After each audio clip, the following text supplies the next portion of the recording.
5 राज्यों के चुनावी परिणाम सामने आ गए हैं। राज्यों में सरकार बनाने की तैयारी भी शुरू हो गई है। इसी बीच खबर राजस्थान को लेकर आ रही है, जहां राजस्थान में जनवरी में एक विधानसभा सीट पर चुनाव भी होगा। चुनाव आयोग ने इसकी जानकारी दी, तो चलिए आपको बताते हैं कि कब होगी वोटिंग और कब आएगा रिजल्ट। राजस्थान विधानसभा चुनाव को लेकर चुनाव आयोग ने बड़ा फैसला लिया है।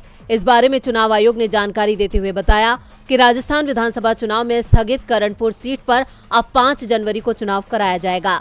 कांग्रेस प्रत्याशी के निधन के कारण करणपुर सीट पर चुनाव स्थगित कर दिया गया था और हाल ही में संपन्न हुए विधानसभा चुनाव में 25 नवंबर को हुई वोटिंग में राजस्थान की 200 में से केवल 199 सीटों पर ही वोटिंग हुई थी और अब 5 जनवरी को करणपुर सीट पर वोटिंग होगी और रिजल्ट 8 जनवरी को आएगा। दरअसल हुआ ऐसा था कि इस सीट पर चुनाव लड़ रहे कांग्रेस प्रत्याशी गुरमीत सिंह कुन्नर का निधन हो गया था, जिसके बाद चुनाव स्थगित कर दिया गया था।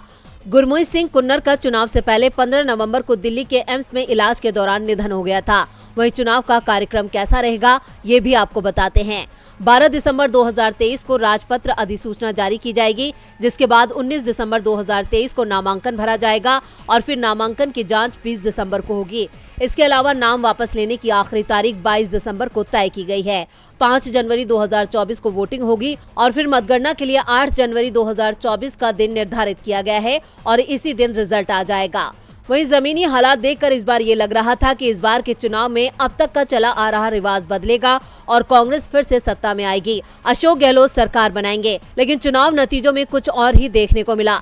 चुनाव नतीजों में राजस्थान की 199 सीटों में से 115 पर बीजेपी पहले ही अपना कब्जा जमा चुकी है, जबकि सत्ता में रही कांग्रेस को केवल 69 सीटों के साथ संतोष करना पड़ा है। अब देखना दिलचस्प होगा कि करणपुर की सीट पर कौन बाजी मारता है।